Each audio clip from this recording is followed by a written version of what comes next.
third of 4 parent outreach sessions we're doing via Zoom, so we can discuss GDOE's plans for reopening later on in August, to give you an update of that plan, and also to take any questions or provide any clarifications that we can. Again, I mentioned this is our third meeting, so we have been collecting questions and trying to answer them during the sessions. This session we expect to allow for about an hour and a half of a brief presentation as well as a discussion period. And then we will be collecting all of the questions that have been asked and to try to answer them in the future information, the future frequently asked questions that we'll be providing, after this week's discussions are completed. So if you do have any questions, we're going to ask, we've tried it both ways, but we're going to ask for this session that we put those questions into the chat that you can see toward the bottom of your screen. There's a chat function. As we go through the presentation, feel free to put your questions there. That helps us to track the questions, and if we're not able to answer them during the hour and a half, that enables us to take those questions and answer them in the in written form for future information dissemination that we'll be doing again after all of these are completed. We met with the Northern Central parents already. This is our third session, and then tomorrow at 6 o'clock, this is just in case any of you are interested, we will be doing another we have another session for families with students with disabilities, and we will be focusing specifically on the issues that will be affecting those families and those students specifically. So if you feel free to join us today, but if you're interested, you may join us as well tomorrow. Before we begin, I also ask that everybody put themselves on mute so that we can hear clearly whoever's presenting. And if there's a need to speak, then you can unmute yourself later on in the presentation. And then before we get started, I'd like to just give an opportunity to our board chairwoman, as well as our board member who are our parent representative, to both give some welcoming remarks. So let's start with Chairwoman Maria Gutierrez. Ms. Gutierrez. Thank you, Superintendent Fernandez. Good evening and half a day to the Southern Region stakeholders. I just want to, welcome you to this virtual meetings that the Department of Education has put together. But let me remind you that this plan has been put together by the superintendent and his management team, including teachers. GFT has been involved from the beginning of this meeting, this planning. And there were a lot of teachers also that are participating in the committee. So if there's any question out there, because I hear today somebody saying the board still have to approve. We have already approved the plan. We gave the superintendent the flexibility and his team to work with the plan. If you're a teacher, the GFT has been on this planning committee since the beginning. So please post your questions because we're all in this together. It is unfortunate that we have this pandemic situation that is beyond anybody's control. So I ask for your cooperation, that if there's anything that you still don't understand, put it on the chat so that the superintendent and his management team and the committees, which consists of principals, there are also teachers and GFT, parents. If you're a member of your PTO at your school, your PTO has represented your school. So I just ask for your cooperation and your understanding. Thank you. And I wanted to turn this over to our parent representative on the Guam Board of Education, who represents the parent, and that's Mrs. Carla Borja, who has held a lot of meetings with parents. So thank you. Carla, take over, please. Thank you. Thank you, Mrs. Gutierrez. Hafaday parents from the South. We're excited to have you here tonight. Yes, this is our third meeting, and like Mrs. Gutierrez has mentioned, we've really worked hard to have a collective amount of information from all the stakeholders across GDOE. We've had about 5 PTO Zoom sessions. We've had other parents ask us, so many questions, but we continue to take questions. So please ask us today. And this is not going to be the first and the last. We do look forward to having a few more parent sessions to help us transition to this new normal, this new school year. So once again, thank you for taking the time out of your schedule tonight. And please type those questions in the chat. Thank you. Thank you, Ms. Gutierrez and Ms. Borja. So again, what we'll do is, as the questions are being put into the chat, we are being joined by administrators. Our deputies are on board as well, and people and members of our committees, our planning committees for the reopening. And so I know that as you start to put questions in the chat, there may be members who are going to go ahead and offer answers in the chat as we go along, because I think yesterday we had over 200 questions that came out, so it was very hard to keep up with, but I think that with the committee's work, we'll do our best to keep up with them in the chat, and then at the end, we'll also be giving verbal answers to those questions that seem to be coming up, more often from all of you. So with that, I know we have our 2 administrators prepped to go, Mr. Derek Santos from Inarohan Middle School, as well as Mr. John Waslowski from Talafofo Elementary School. So I'm going to turn it over to them to take us through a brief presentation. So thank you, guys. Thank you very much, Mr. Fernandez. Hi, good evening, everyone. My name is Derek Santos. I am the principal of Inarohan Middle School. Joining me is Mr. John Wasalowski, the principal of Talafofo Elementary. And we want to both thank you for joining us here today. This is going to be a very informative meeting and presentation so that you can know how to expect your children coming back to the schools. And so if you have any questions throughout the presentation, like Mr. Fernandez says, please go ahead and put it on the chat and we will address it as best as possible. But please give us the time to go through the presentation so that maybe some of the information we're giving out, you already have some answers to. Okay, so without further ado, I'm going to go ahead and have Mr. John Wasalowski start with the presentation for the opening of the schools. Okay, thank you, Mr. Santos. So yes, I'll go over the reopening. We'll start with the safety protocols.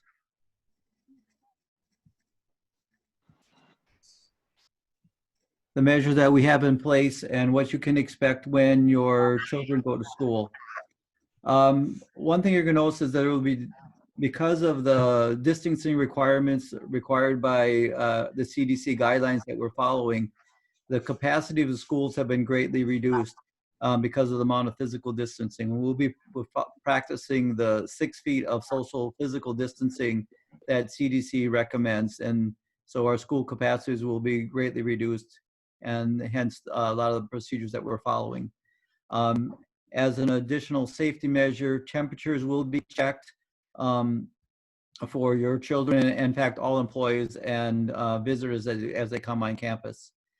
Face masks or other type of cloth coverings for your face will be required, and we'll talk more about that in a few minutes.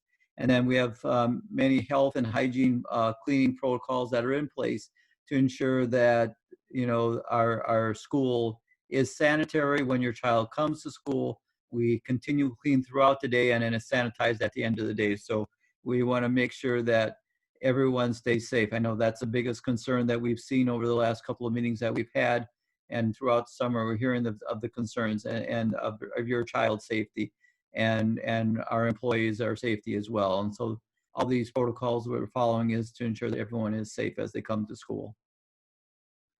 So some of the face masks that are approved are the regular surgical mask, the N95 masks, which are not required, but they are acceptable masks, the regular cloth masks.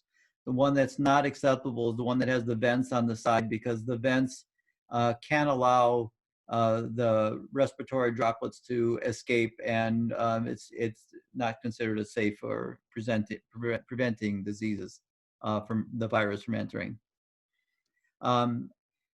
Temperature checks will be taken, and symptoms for COVID-19 will be done for every student and every employee that comes on campus on a daily basis. We're asking for 2 types of screening. One is for you at home to do what we call passive screening. At home, check your children, make sure that they don't have a temperature above a 100 degrees before they come to school. If they're showing any signs of sickness, of course, we want them to stay home and recover.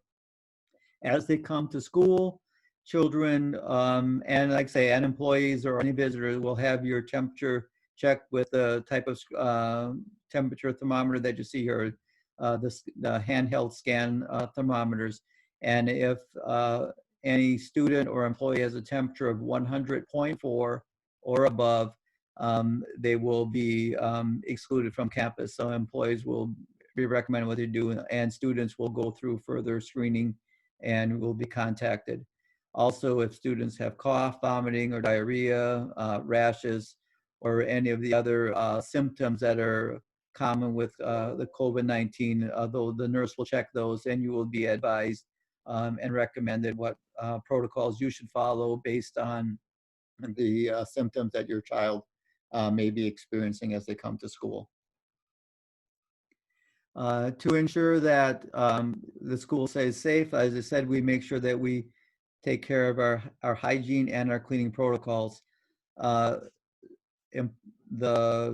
As far as cleaning the school campus, they like I say will be clean before the students come, but we'll also throughout the day there will be periodic cleaning, especially of the high touch areas such as door handles and other places where things are touched all the time.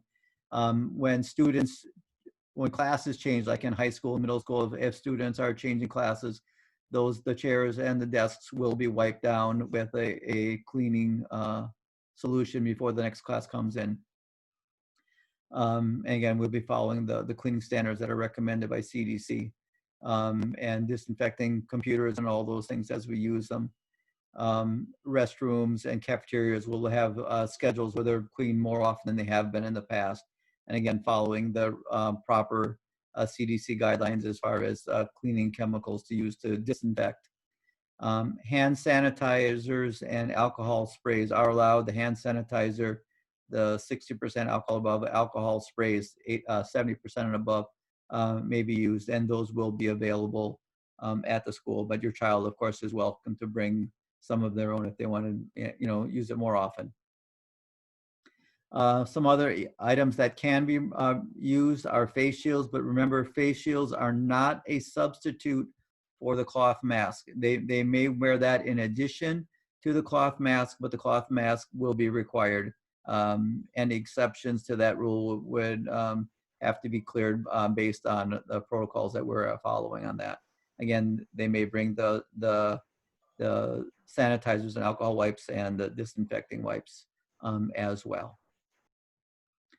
With that, Mr. Santos will talk about access to the campus and other procedures related to online learning.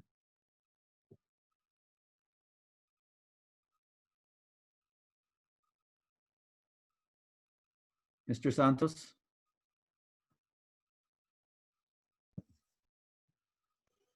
Derek, you're on mute.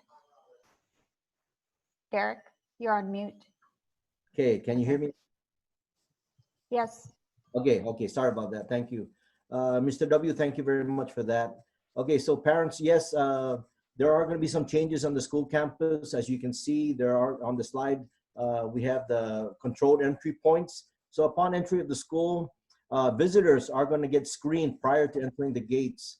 And we need to ensure that we keep everybody obviously safe. And so one of the process that we're going to be doing to ensure that is to take temperature checks at the gate. But obviously, though, if you do know that there are some high temperatures in your family, and please do not bring them to the school site. Parents, we've got to make sure that we try and stay safe. So please keep them home if they are not feeling well. Do those prior checks at home, like Mr. Wasilowski told you earlier. That will be a good start for us. On the next slide, we have also upon entering, please, parents, we ask that you set an appointment prior to coming to school, because that would really help us provide you a quick service, especially if the teacher or the guidance counselor or the admin you want to meet with, it prepares us for your presence on the campus. So please provide ample notice by setting an appointment.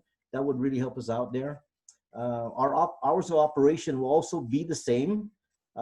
It's not changing. Every school, elementary, middle, and high will continue to report to school and conduct themselves throughout the school day, just like last year. So there's no change in the hours of operation. But definitely, again, when it comes to entering the school, please make arrangements. On another note, though, I want to just touch on this. If you are having an appointment for your child to pick up and all that, what the schools will probably do is that when you tell the school that you have your child's appointment, that they will bring the child to the office and bring the child to you in the car. You don't have to get down from the car to have them just signed out. They'll have you sign out while you wait for your child in the car. So that's one of the protocols we'll probably be taking. Okay. John, next slide. Okay, so the changes in the building, as you can see, go back, John, please. If you can see the slides there, we have the signs posted up. If you notice on the top right-hand corner, parents, the cafeteria, this is one aspect that one of the schools has taken to try and ensure the 6-foot distance. I know it's kind of hard to see, but they're using student desk, which is really cool because it does ensure that the one child will be sitting on that particular desk. And it's much easier to enforce, you know, as the kids start coming into the cafeteria. So again, every school is going to be different, and we just want to make sure that you see a picture of what it will look like. And if you notice in the bottom corner, you have a classroom seating there 6 feet apart, and then hence the reason why we're going to have to split the students into 3 cohorts. But again, this is what it's going to be looking like at your child's school. Okay. Next, John. Okay, so as we go into the 1/3 capacity, you're going to notice here on this diagram that we have the 1,200 as a sample size. Now, the 1,200 is we're using is really for the larger schools, and I know that in the South we have a much smaller size school. So just for the sake of this presentation, we're going to show you that what we did was we broke it down into 1/3. You have A, B, and C cohorts. And if you see on this, we have 1,200 divided by 3 is 400 students. But again, as you know that the Southern schools are much smaller. So you're not going to see 400 students on a campus ground. It's going to be a much smaller. And I'll give you an example. I'll use Enron Middle School. We are expecting about 300 students to be on campus face-to-face. However, they will be divided into the 3 groups. So you're looking at about 100 kids on a daily basis. And so that's giving you an idea of what to expect, you know, at Enron Middle School. I'm sure the other schools are gonna give you the breakdown as well. So if you look at the grouping schedule, it has A, B, C, and A. Cohort A would be on Monday, B on Tuesday, C on Wednesday, and then back to A again. Now, if you notice, Fridays are student support days, no school for students, but it is going to be a time for teachers to be communicating with students who are online or who are having challenges with the work that are being provided. This is a student support, so teachers will be communicating with parents and students on this day, and also prepping for the following week as well. So we needed this because it's a new challenge for us. And this is definitely going to be something that we're going to be needing so that we can properly plan for the 3 different models. Okay. All high school, middle school will be returning to traditional schedule. There are no block scheduling. It's all traditional because this is the best way moving forward. Okay. Thank you. Next, John.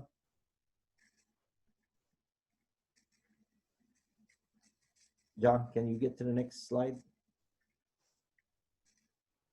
Okay, so the 3 models of learning, we have the online, the full online. And if you notice that there will be 3 modes of learning available. The 3 instructional modes will support groups of students, 2 groups of students. Those are who are able to come to school and attend classes. Those who are not able to attend for medical reasons, for fear of infection or other personal reasons, they will also be a part of that group. The 2 groups are going to be the online and the grab and learn. Okay, so the grab and go students, those who are definitely the ones who don't have the computer or the technology at home to support them. So those are the 2 models that will be at home working on the grab and go and the online process. For the students who are face-to-face, learning will attend classes during the designated days, like I said earlier, A, B, and C. Students who are not able to participate will be on the home learning, and we will be providing schedules at each different schools. They will be providing their schedules as they go, but please note, parents, it's important that you understand that this is the very first time we're doing something like this, and so be expecting a lot of challenges along the way and hiccups, and we are going to try our best to make sure that we mitigate the problems that we are encountering.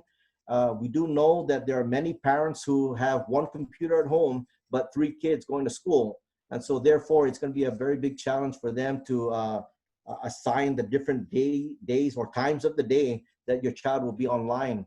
And so teachers and schools, they're all taking everything into consideration as we plan along. When we did the alphabetical order for the 1/3, we also kept that in mind so that the high school students, middle school students could be at home watching the elementary kids who are their siblings or who are from the same household. So that's why we try to keep it in alphabetical order. That's one of the reasons why we have to take that into consideration so that when parents are at work, the older siblings are able to watch those kids. So if you have kids in the middle and the high school or elementary level, and you want them on the same day, please communicate with your school on that, because they will be accommodating those kind of changes to those situations.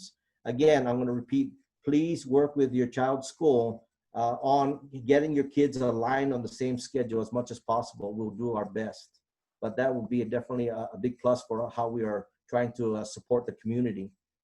Okay, the hard copy, again, every school is going to have a different approach to the hard copy. Some schools will be giving it out only on Fridays, and so they'll be submitting on Fridays. Some will be Wednesday. Again, every school is going to have their own schedule of when they would want the hard copies to be picked up and also returned. Now, again, there are going to be challenges with the returning part. Again, that's still going to be discussed at the school site as to how they want to tackle that part, because some teachers, after speaking to some of them, they're a little hesitant to receive packets that are being sent out. So we got to work on how we're going to try and get the packets back so that they can be graded and so forth.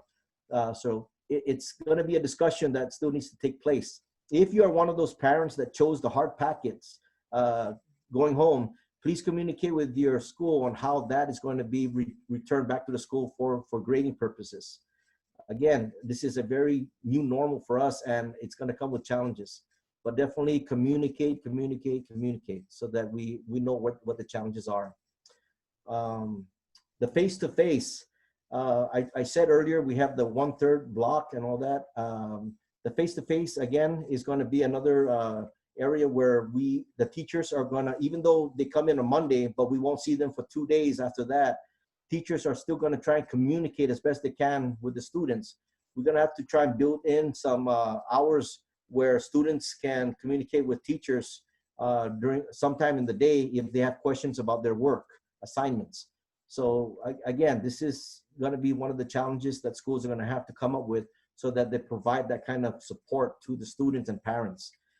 Fridays are definitely, I already shared that Fridays are going to be a non-instructional days, but they will be days where teachers can communicate with parents and students on their assignments, and also preparing for the following week and so forth. Okay. Okay, so at this time, if there's any questions, I know there's people going on the chat, sharing, asking questions. If you want to, anybody there reading it out? Erica, do you want to go ahead and help us with the question? Yeah, so we can. Sure thing. Oh, geez. Oh, one moment, sir. We have our operations group also answering most of the questions. There's one question, Joe, if you want to answer this, can we get some detail about school supplies?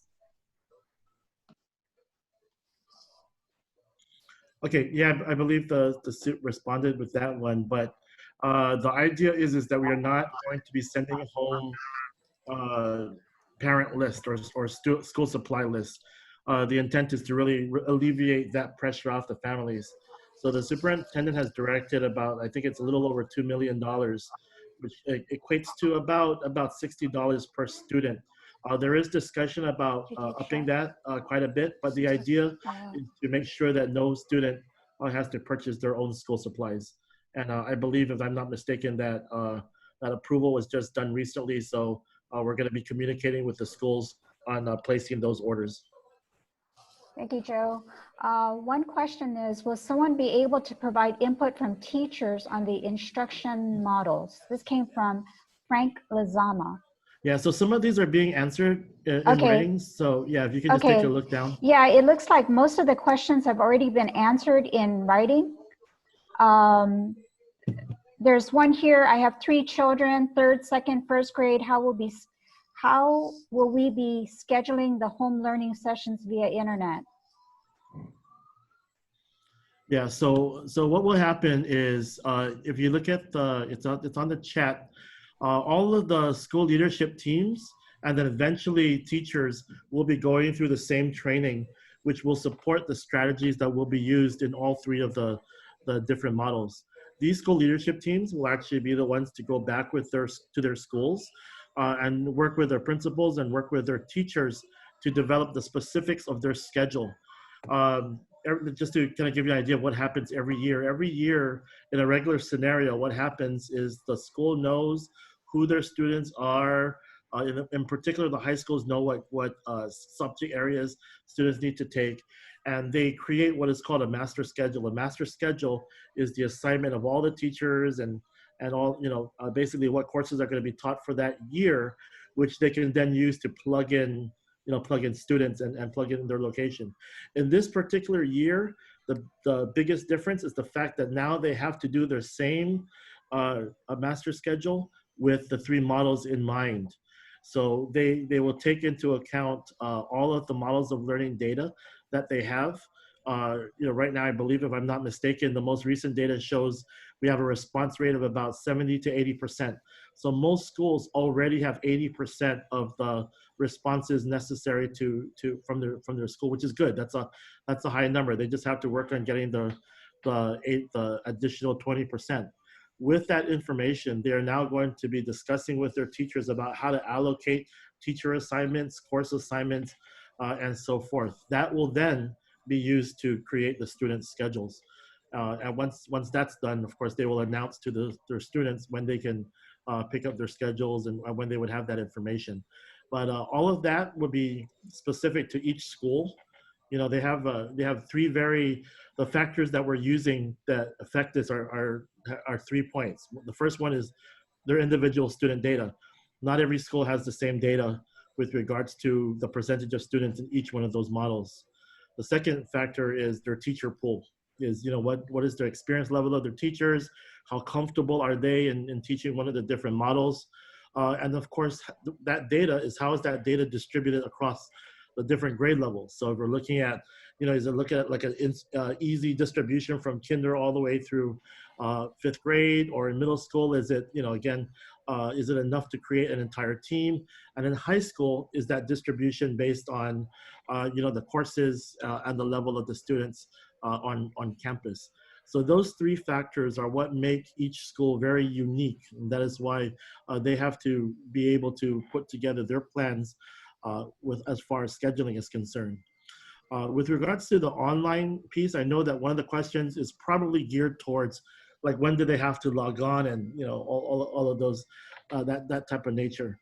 The guidance that we've provided to the schools is that for each course, and I just want to kind of emphasize that for each course the student is taking, we are looking at least 1 video conference with the entire class. Meaning, if you have a class with the students, you're looking at least 1 time during the week where the students will all meet together synchronously with the teacher. The synchronous is the term that is used to say that everything is done at the same time, with a maximum of 3 times a week for each course the student is taking. Now, I know that if you're not familiar with how this would kind of work, think about this. It may sound like it's not a lot because you're looking at just 1 to 3, but remember in the elementary school, you're looking at 6 classes. You're looking at reading, writing, math, science, social studies, and Chamorro. In middle school, you're looking at 7 classes. In high school, you're looking at 6 classes. So when we talk with the schools, is part of that would be, one video conference with the entire class per course that a student is taking, with a maximum of 3. If you do only 1, that's in middle school, that's already 7 video conferences throughout the week. A video conference is similar to what we're doing right now, where everybody is participating. When you multiply it by 2 or multiply it by 3, you're looking at potentially 12, you're looking at potentially 18. So it does get quite a bit. So with that, each school is going to have to schedule when those video conferences take place so that they make sure that internally the video conferences don't clash or don't collide. Now it's easy if there are different grade levels and we know that the students will not have overlapping courses, but in high school it's a little bit more complicated because sometimes these students have courses that are taking place at varying times. So all of that information will be provided at the school once they have completed their overall master schedule. So Erica, I'm also monitoring the Facebook chat. So let me go ahead and add a couple of things. There was a question about someone asked, will our children be allowed to wear their own mask if they follow the guidelines? And the answer, I assume, is yes, unless it's one of those masks. Again, the masks that are with the valves are not allowed. I think the other question is about, this is the question we've gotten several times before about whether every school employee or student tested or is required to be tested for COVID-19 before the start of the school year.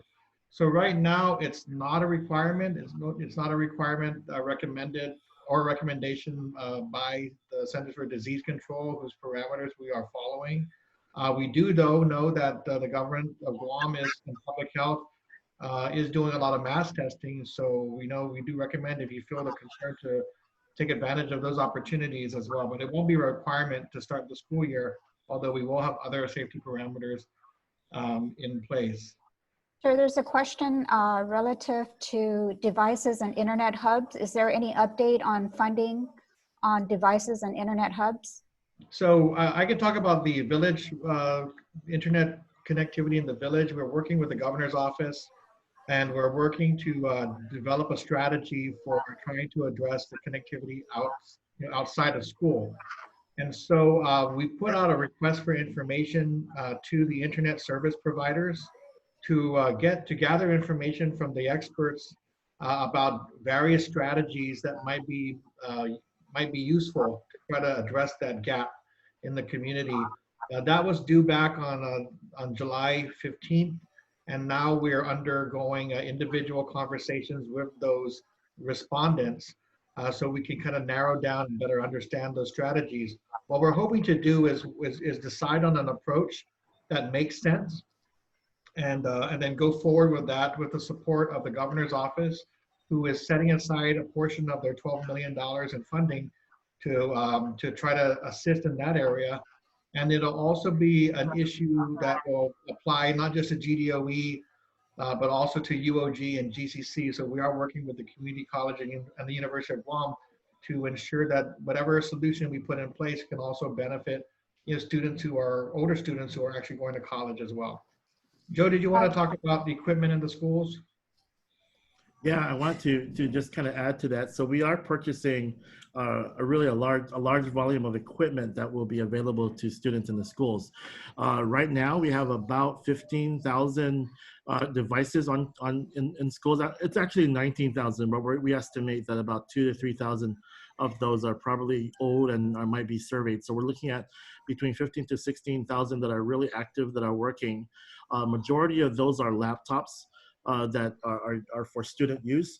And we are purchasing approximately another 15,000. So we're looking at potentially a whole set, about 30,000 additional laptops that are going to be on campus. We are being very strategic about how we're utilizing these resources.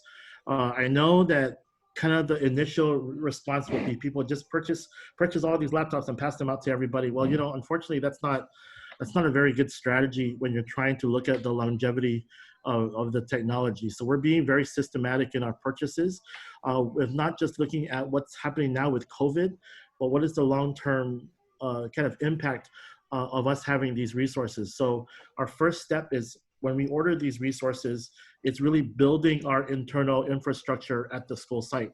It's picking up our libraries and making sure that our libraries are stocked well, making sure that our computer labs are stocked well so that all the students, every school has a functional library that's transforming into what are called learning centers, where there's more technology as opposed to just paperback or hardcover books.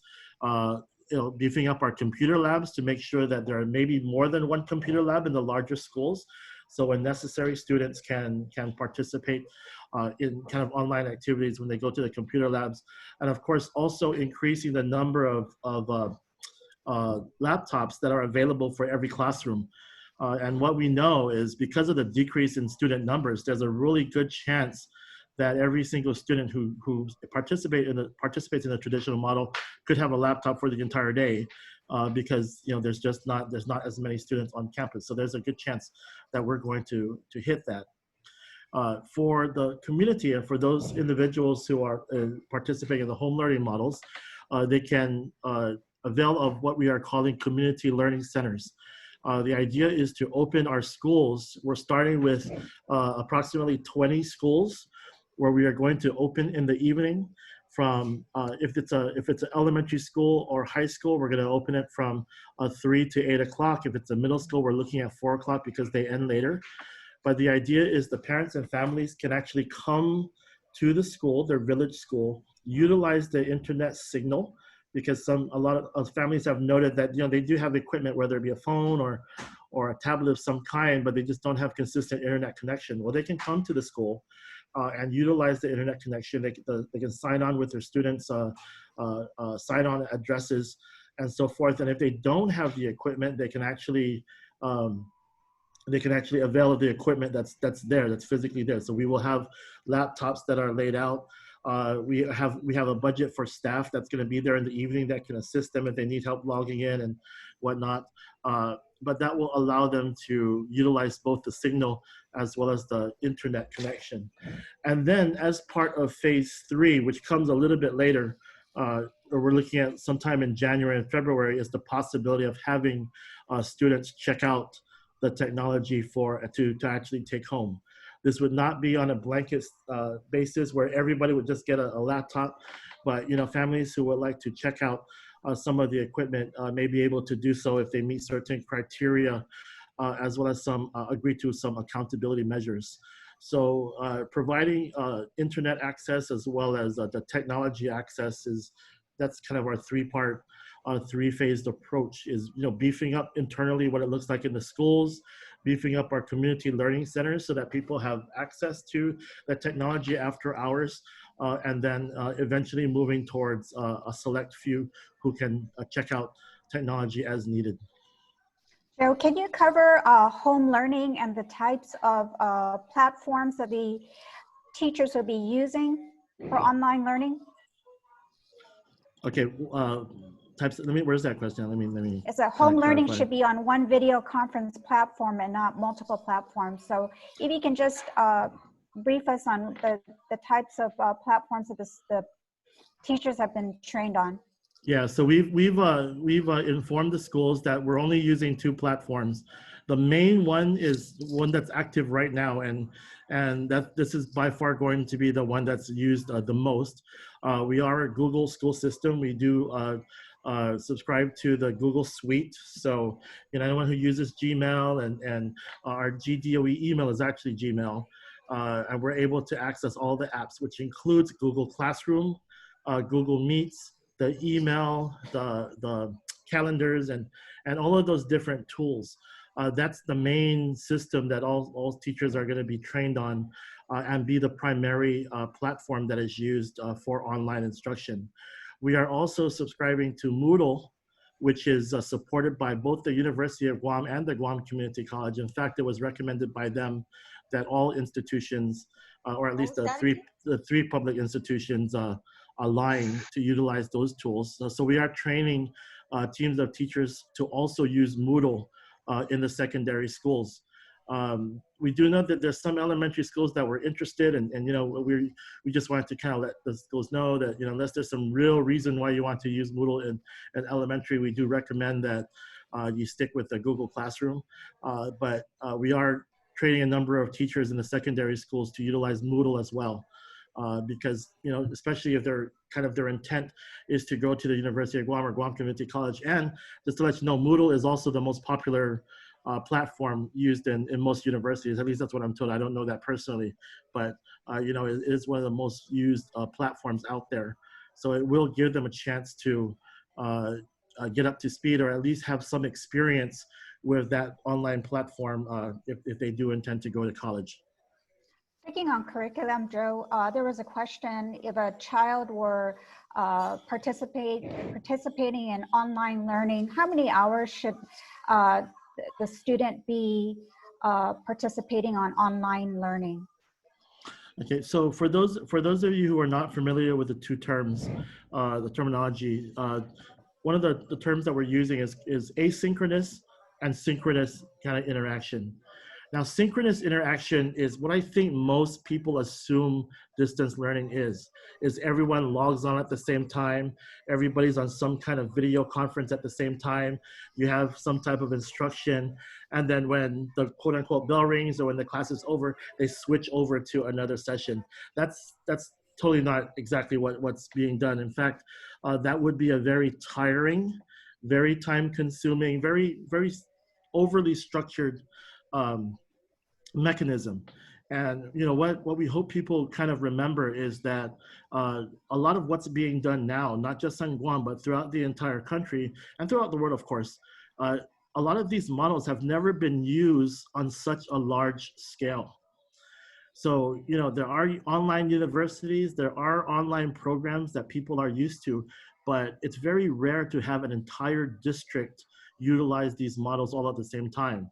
So this is actually the first time, you know, kind of in our history that all of these things are kind of happening at the same time. So it is, to have that much structure to initially start is going to be very difficult.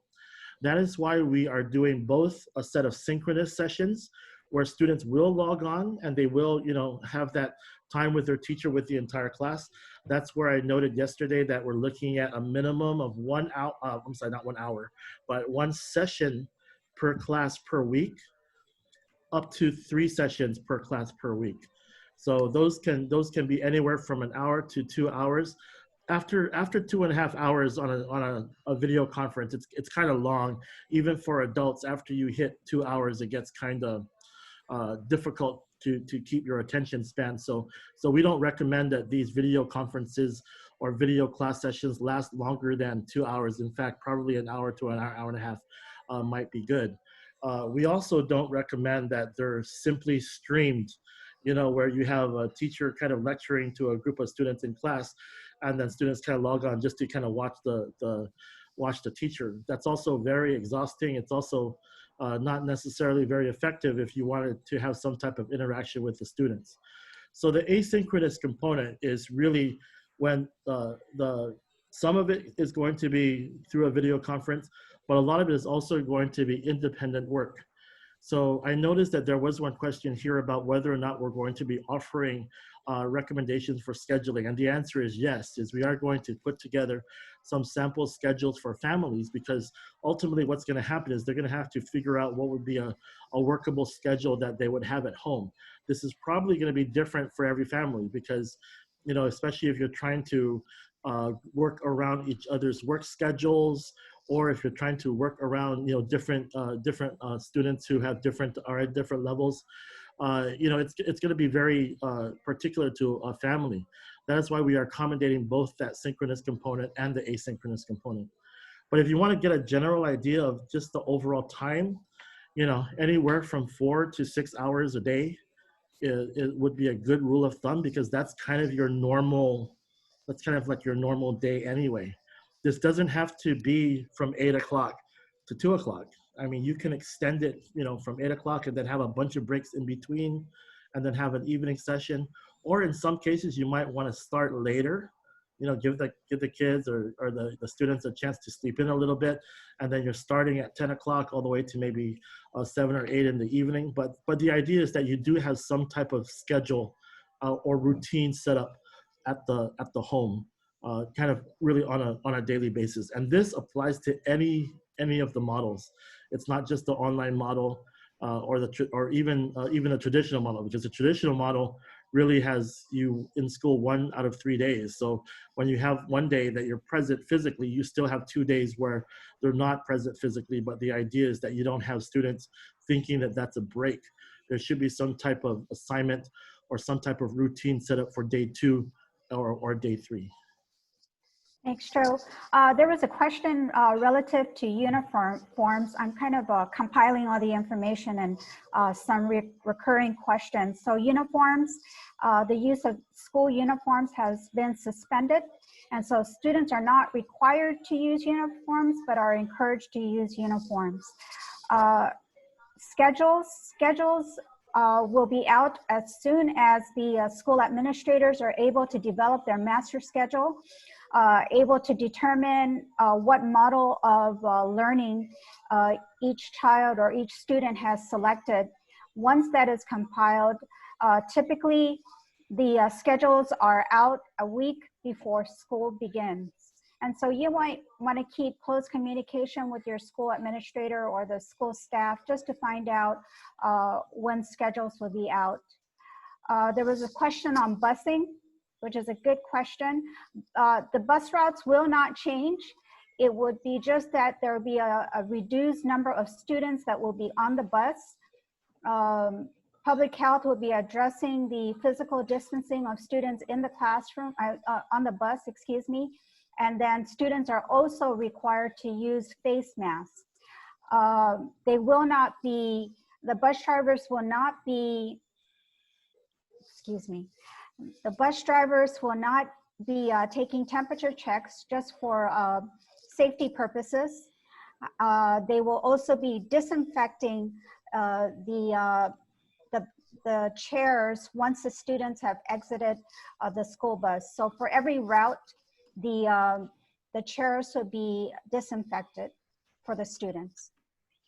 And of course, windows will remain open. Hey, Erica, oh, go ahead. There's a question about library and if the books would be able, if their students or their children can check out books. Yes, I believe yes. The answer is yes. They'll still be able to check out books. Okay. Joe. I'm reading a couple of questions that I think I can answer like comprehensively. I think I can answer 2 or 3 together.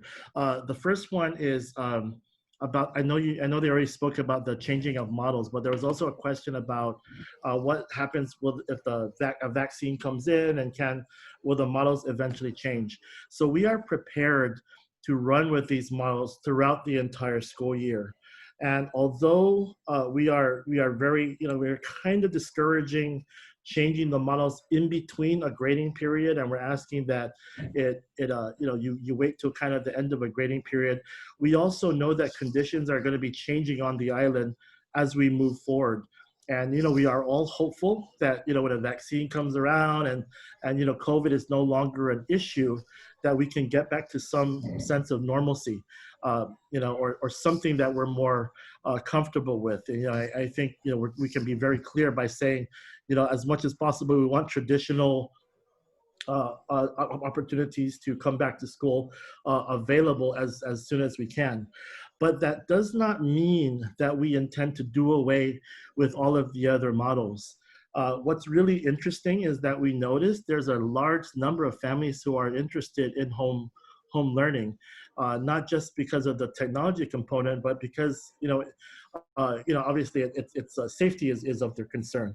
But I think as more people experience what technology can offer with regards to independent learning, as well as parental engagement. Those are all characteristics and things that we don't want to lose. So it's not like when, COVID is no longer an issue that all of a sudden says, okay, scrap all the home learning work, scrap all the hard copy work, and then everyone just goes back automatically. I think we do want to have a transition where we allow folks to come back to traditional schooling, and be as quickly as possible, where, there may be some folks who are not, who feel like they're not ready yet in terms of safety or whatever, but there will be some transition to go back into our traditional model, but we have no intention of losing out on all the experience that we've gained with regards to home learning. And I think, we talk about, we don't really call this alternative education, but a lot of the research that we're using to look through these models really comes out of alternative education on Guam. Unfortunately, the term alternative education has kind of a bad stigma because the way that we've used it on Guam was only for the disciplinary component. But alternative education is not just for disciplinary matters. It has a whole host of different examples. And I'll use myself as an example. I got my master's degree from the University of Portland. But when I went to the University of Portland 20 years ago, I never stepped foot on the campus. I was on Guam the entire time, and some of us here in our leadership, we've gotten our degrees, through alternative means. So who's to say that alternative means of education are not valued or are not of value? So regarding the question about whether or not we're going to automatically go back to traditional, is yes, we are going, if it becomes possible to have more face-to-face instruction that includes the data that we have now, where we're looking at a smaller percentage of individuals who are home learning, that may we may be able to trigger, instead of having 3 days, maybe we can do 2 days, where it's just alternating days. And maybe even if this is consistent, that we just do 1 day, because the physical capacity of the campus is much lower. So those are all possibilities that we want to take a look at. But just understand that the intent is, after this is all quote unquote over, we're not just going to throw away all the work that we've done with online learning and the hard copy learning and automatically go back to traditional. All right, thank you, Joe. Thanks, Erica. There's a question about interscholastic sports. Will we be having interscholastic sports this school year?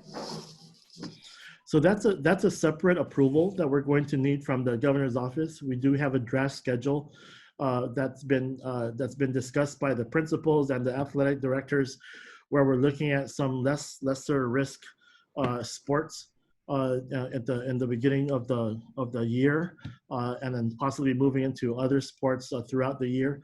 And of course, if that's approved, we do have some draft plans regarding what does social distancing look like, making sure that the protocols for practices are much tighter. So we're following the same guidelines that are provided through the regular schools, but there's going to be a special emphasis on how does that apply to sports. But as of this time, sports has not yet been approved. Okay, GATE, if a student were participating in online learning, will GATE class be provided to their child? So right now there is no plan to remove GATE as a program. Of course, the services for GATE will be delivered in kind of alternative means. I mean, it's some of it is to be face-to-face. Some of it may be activities for hard copy learning, as well as some of it will be online.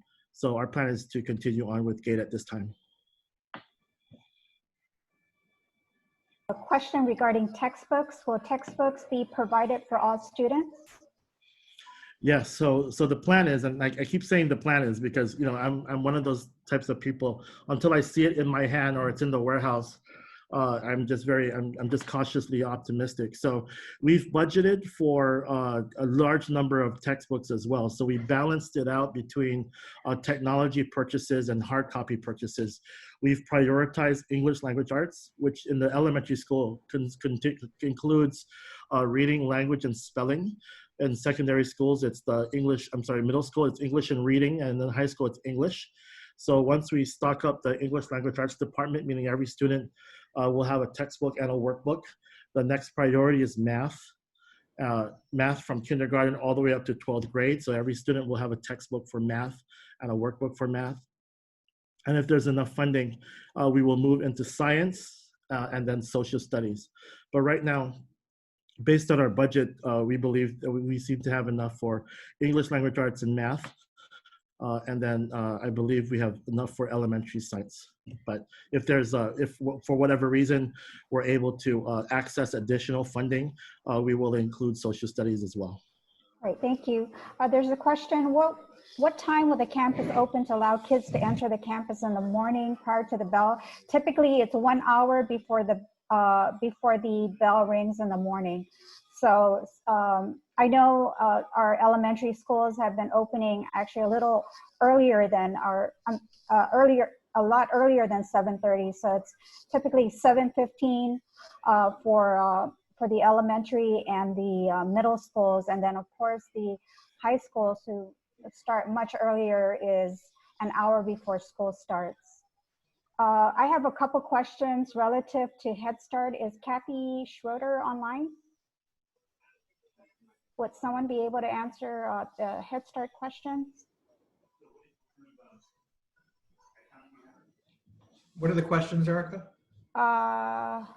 Any information regarding Head Start students? I know they're testing students, and I know they're registering students currently, and so Head Start is a go for this upcoming school year. I think Isa put the contact information for specific questions. I know Head Start has reached out to families, and they've been doing their Head Start interviews now, as well as going forward into next week. So if they need to contact the Head Start office, please contact the numbers. I believe it's 475-0484, also 300-1590. So those are two numbers that can be used to contact the Head Start main office. Yeah. For details. Erica and team, there's some satellites at the different elementary schools. I know at my school, Marshall Sablon, every Tuesday and Thursday from 8 to 12, they're accepting registrations. Okay. Thank you. There's a question for high school students. Physical education going to be part of the curriculum? The answer is yes. There will still be PE for all students. Another question, are all schools fully staffed with teachers and nurses? I believe there are 4 vacant nursing positions. However, we are in the process of interviewing for the nurses, and so we will be able to fill all nursing positions by hopefully before the beginning of the school year. Sir, did you want to talk about teachers and our shortage of teachers? Well, again, we are not reducing the numbers of teachers that we intend to hire. I mean, typically at this point, we are usually running short of teachers that we require. So we did put out information out to the community that teaching positions are still available, and we encourage applicants to continue to apply.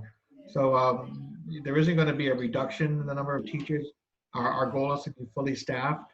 I think, Joe, I don't know if you mentioned it earlier, even with online, we are not recommending the reduction in, we are not recommending an increase in class size for those teachers who are conducting online or at-home courses.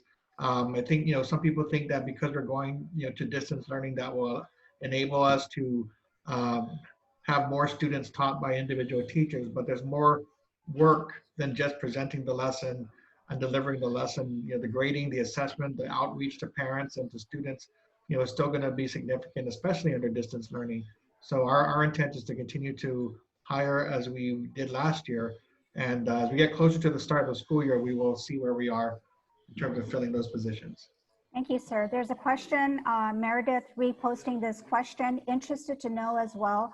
I want to know if it's possible or in the works for school to have portable, accessible sinks around the campus instead of relying on hand sanitizer and other chemicals for hand cleaning.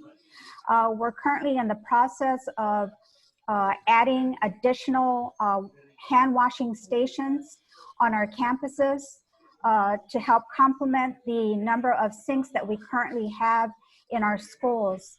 In the elementary level, kindergarten and first grade have sinks in their classrooms. The cafeterias as well have sinks.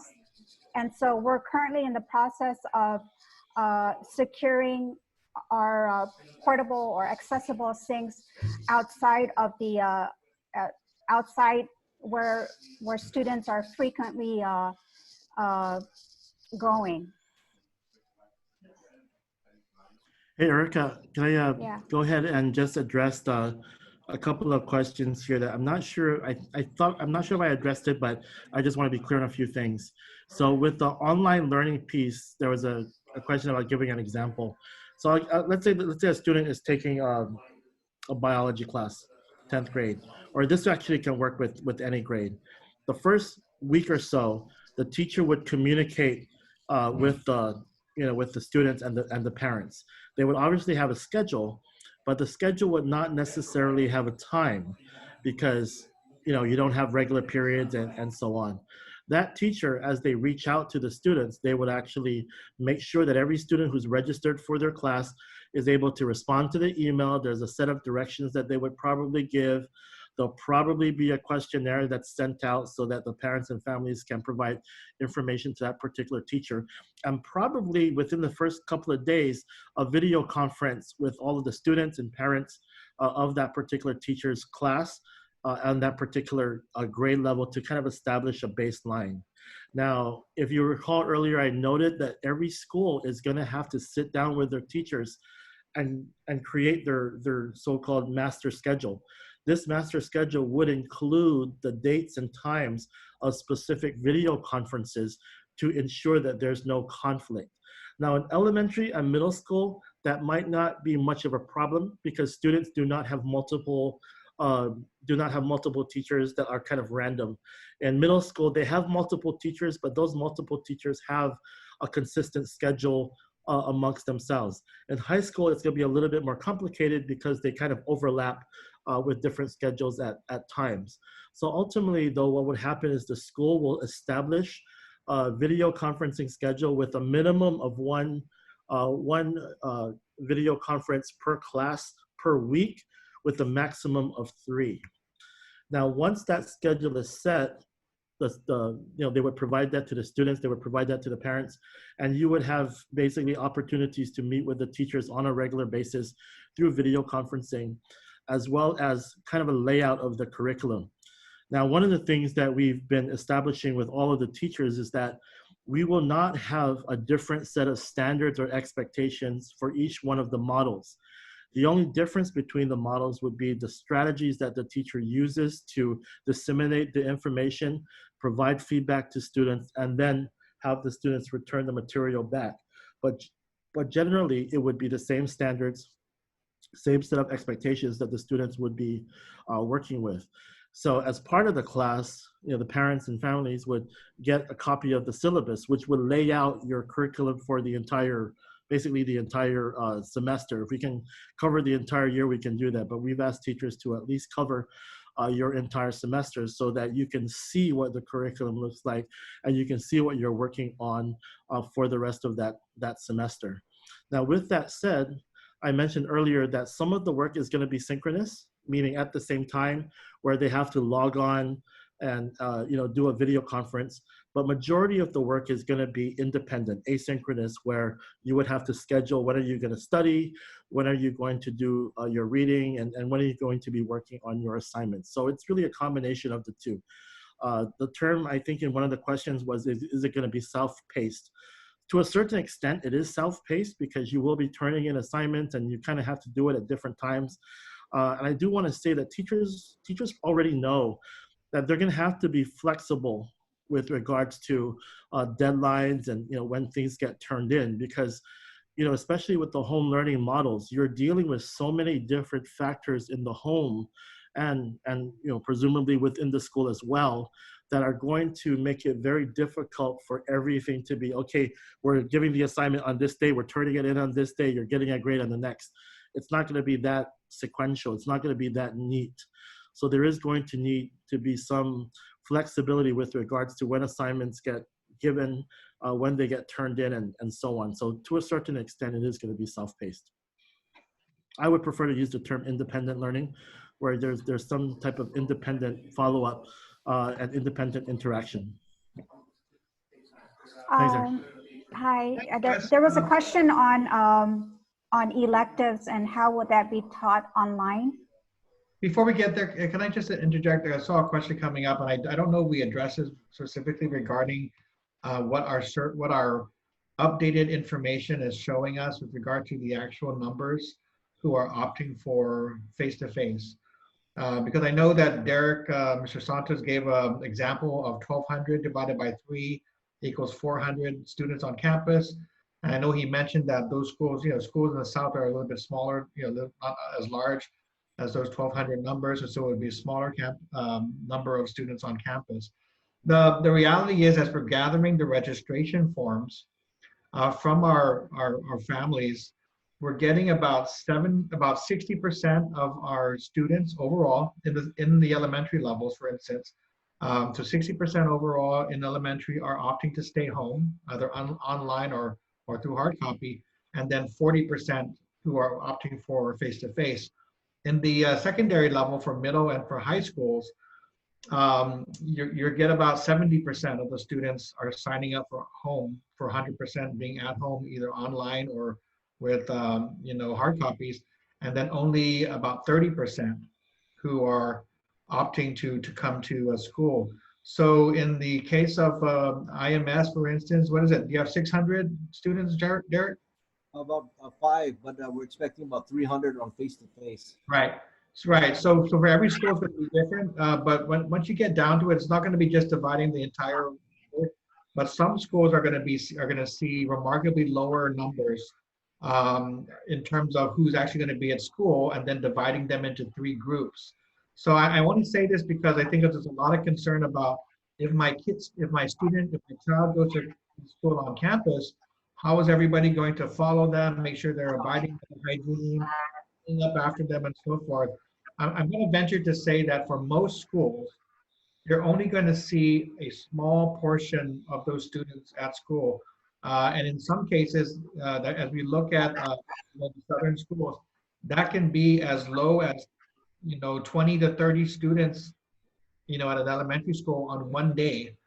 And so dividing them into the number of classes, it makes it easier because we still have the same number of staff, the administrators on campus and so forth. And so I just want to say that because, at this point, there are so many students who are opting to go home that it makes it easier for us to implement the safety requirements at school. And so there are some schools that may be the exception, but for the most part, we are seeing a dramatic decrease in the number of students who will physically be present. And I hope that will give some assurances as we enter the school year under phase 1, that we will be able to successfully and effectively implement all of the hand washing, temperature checks, ensuring the social distancing because of the low numbers of students there. I just wanted to clarify that. Sorry, Erica, go ahead. No worries. There was a question about service learning and graduation. And so service learning has been suspended. And Joe, did you want to add more to that? I know it was suspended by the board. Yeah. It was suspended by the board, and we're working with the legislature to have that waived. Parent-teacher conference. Yes, parent-teacher conference will still be held for elementary first and second quarter, and for secondary first and third quarter. We do not want to interrupt instructional time for our traditional face-to-face students, so parent-teacher conferences will be held on Fridays, and it will be by appointment.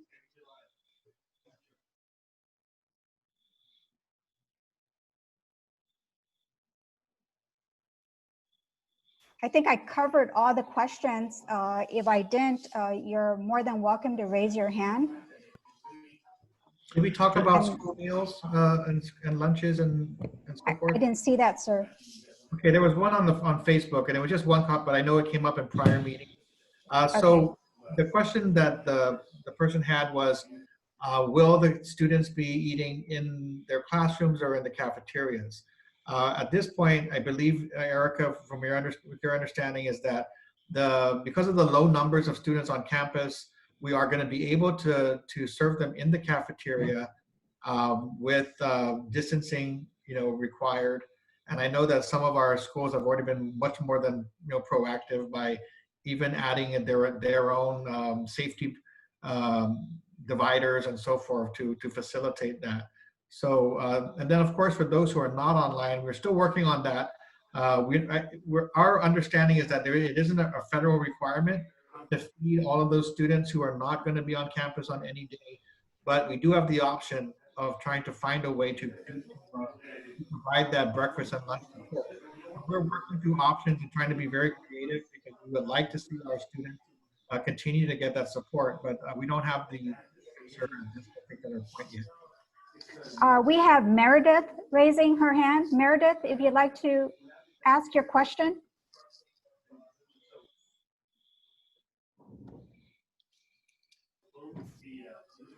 Meredith, so if this is the same Meredith, reposting, how is GDOE, the district and or school implementing a QC system to ensure appropriate sanitation standards are satisfied at all times through the day at all locations where students will occupy or traffic through to ensure the safety of all students, faculty, and staff?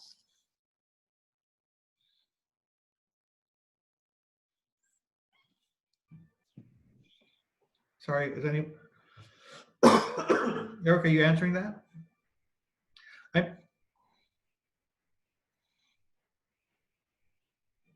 Hello? Oh, there. Okay. Sorry about that. A reminder, so I'm not sure what you're referring to, but right now, again, as we've gone through the safety requirements, we are going to be working, and the reason why we're looking and recommending that the board push the start of the school year back is to use some of that time to train, ensure our staff and our administrators and our teachers are all on the same page with regard to the safety requirements. That means, the temperature checks, the social distancing, and so forth, in line with the public health guidance and the safety parameters that are part of our plan for reopening. With regard to sanitation, I mean, the same sanitation requirements that are expected of our facilities remain in place.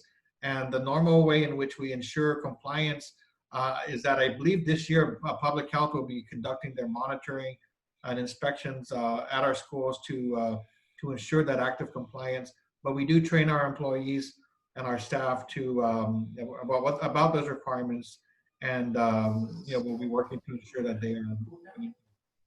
I'm not sure if that gets. So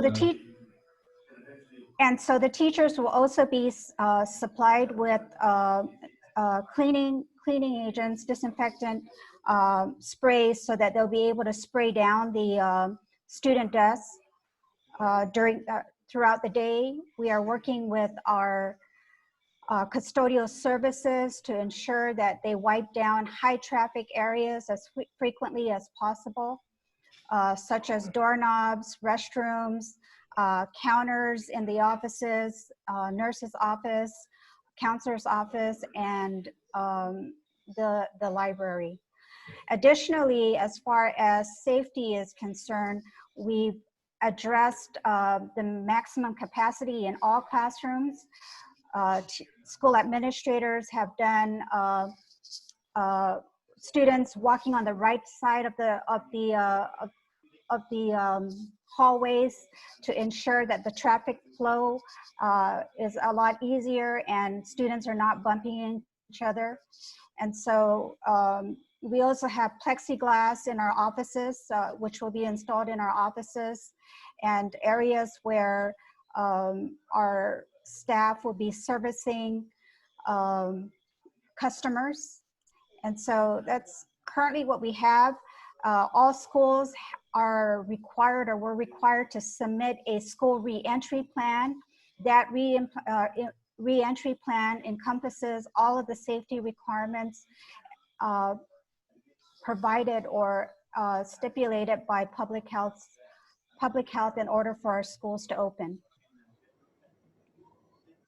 So I don't know, Meredith, if we've answered all your questions. You're more than welcome to unmute yourself and ask if we didn't clarify your question.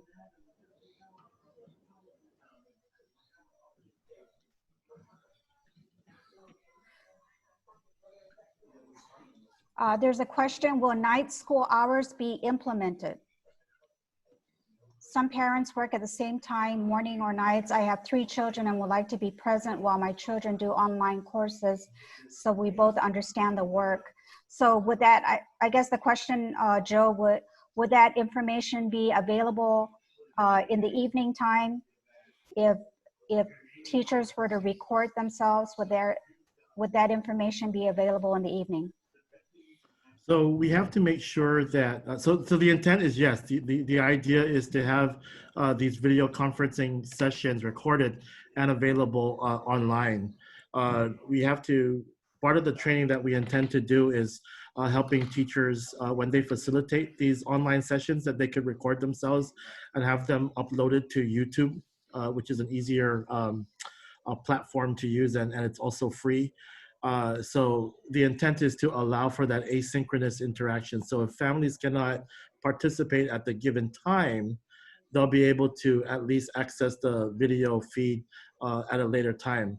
And of course, if they have questions, they'll have to, either email the teacher or ask the questions at a different time. But if I can point out, that's exactly why we decided to emphasize the synchronous versus asynchronous models. Is, we didn't think it would make a lot of sense, and we think it would actually be very difficult to say everybody has to be online from 8 o'clock to a certain time. This is both for the home learning online piece and the home learning hard copy piece.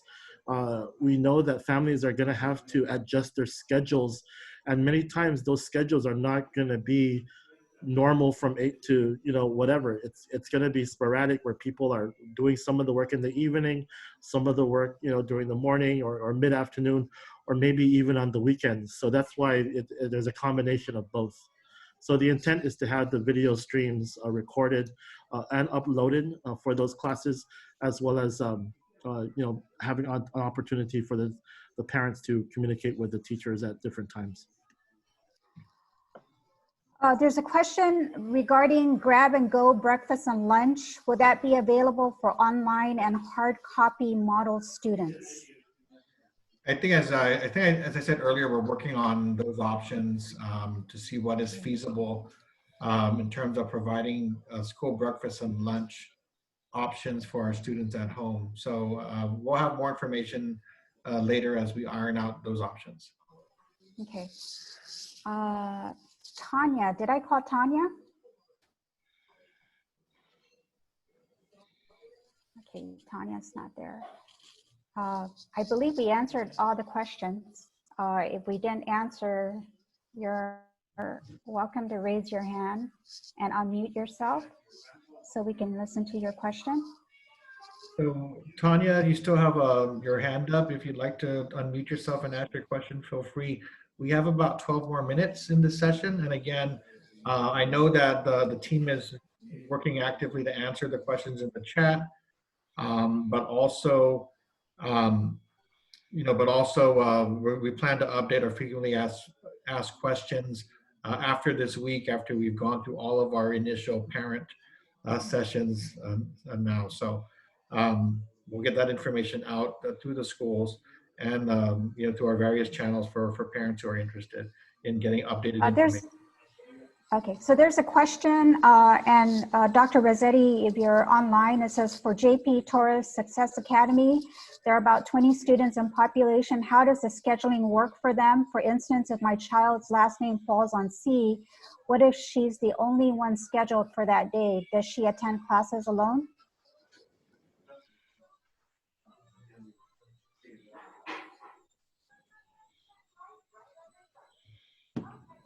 Is Dr. Rossetti online? It's thought okay.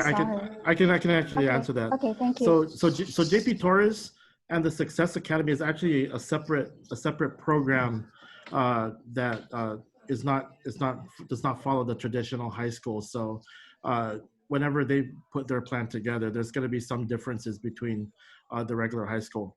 A lot of it obviously is they already work with the 3 models, so they already have kind of an online version of courses, and they already have a hard copy version of courses that's called Course by Conference. So yeah, what JP Torres has been doing the last couple of years is what we are kind of already doing, what we are trying to do now with all of the different high schools. So there's going to be a different set of parameters that they have to follow. So it's social distancing and so forth. Will still have to be followed, but they will have a separate set of guidelines, or at least a separate set of operational guidelines for their students. Okay, thank you.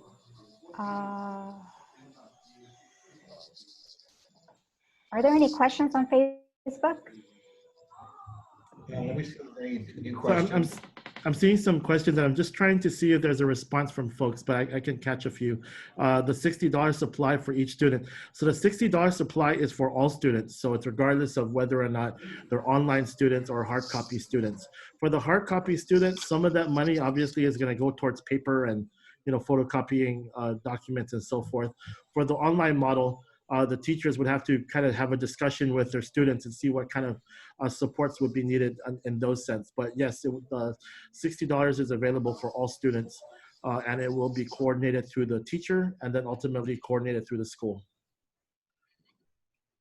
There is a question about the online model. I think I answered it, but I just want to be clear. So the online model is a combination of synchronous sessions and asynchronous sessions.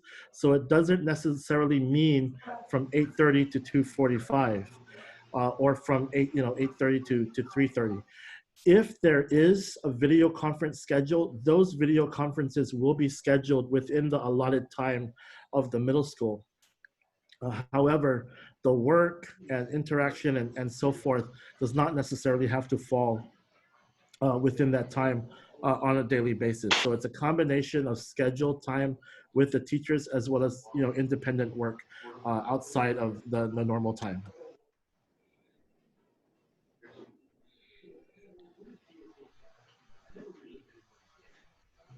Okay, any other questions? I know we've got about less than 10 minutes, but we'll stay on, and if there's still any questions that need to be asked, put them in the chat, raise your hand, and we'll try to get to all of you. You wait for Papa.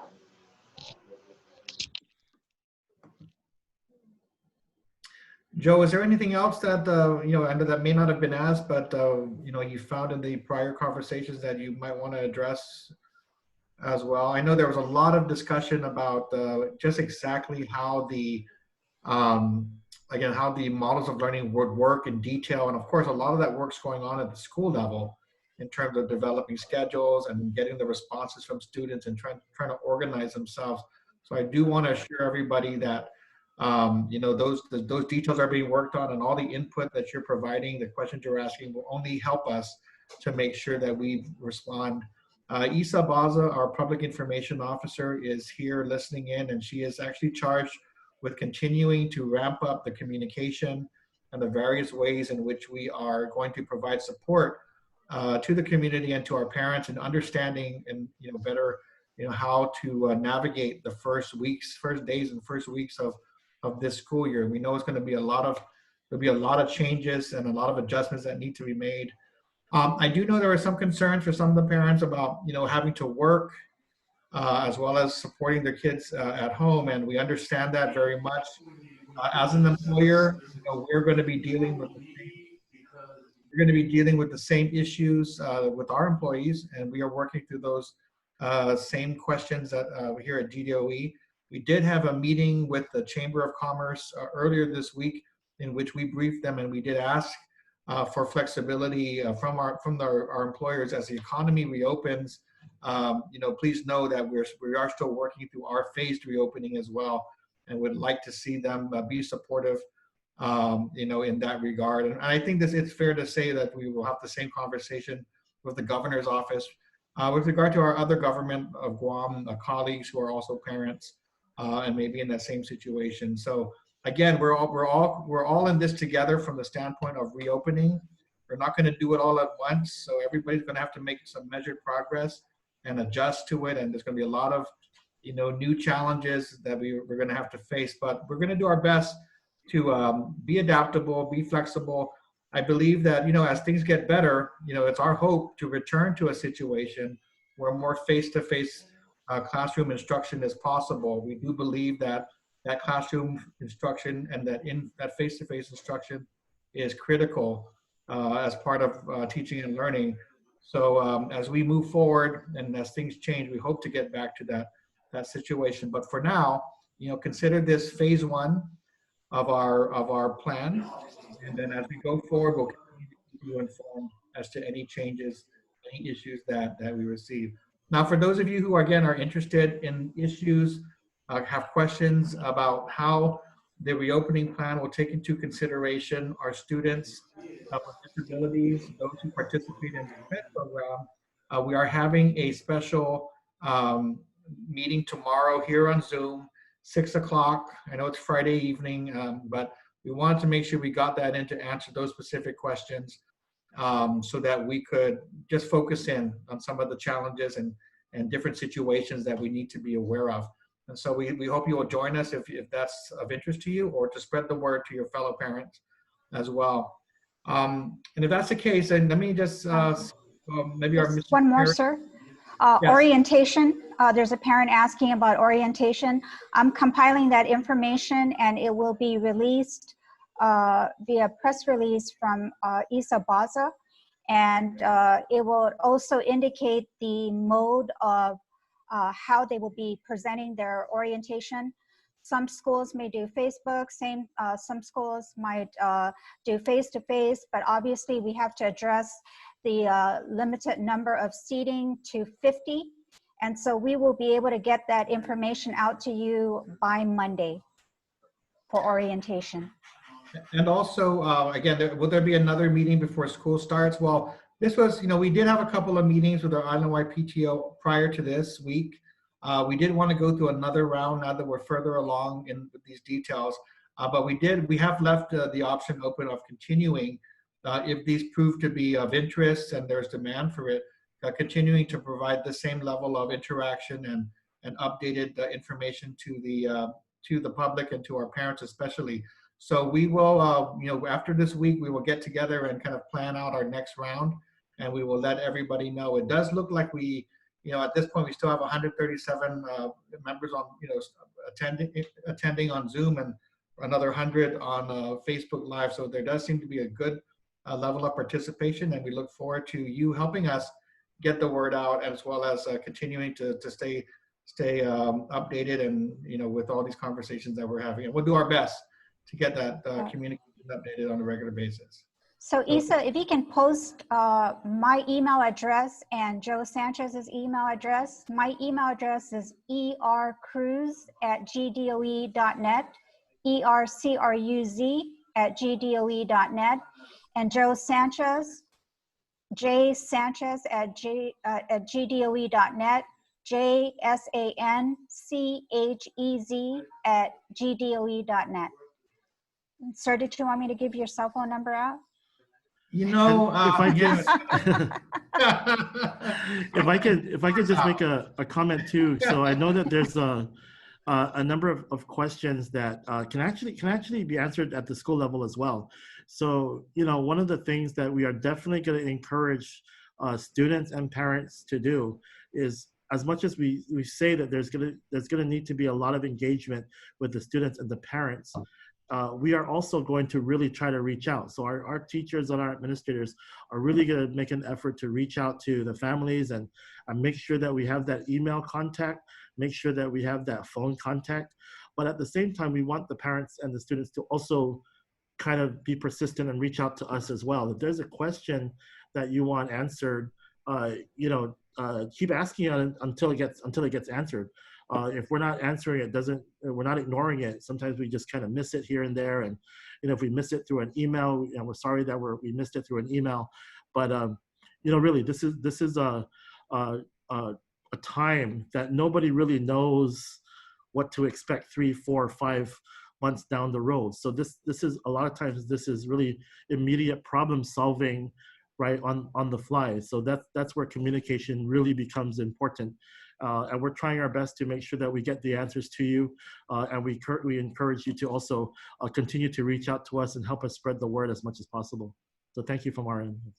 Okay, so with that said, we're here at just about 7:30. I want to thank everybody for joining us tonight. And again, we'll have another session tomorrow at 6, our SPED session for our families of students with disabilities. And we'll sign off with a good night and be safe, everybody. And let me just say good night to my niece who's watching. Good night, Kenzie. Thank you, everybody. Thank you for joining us. Bye.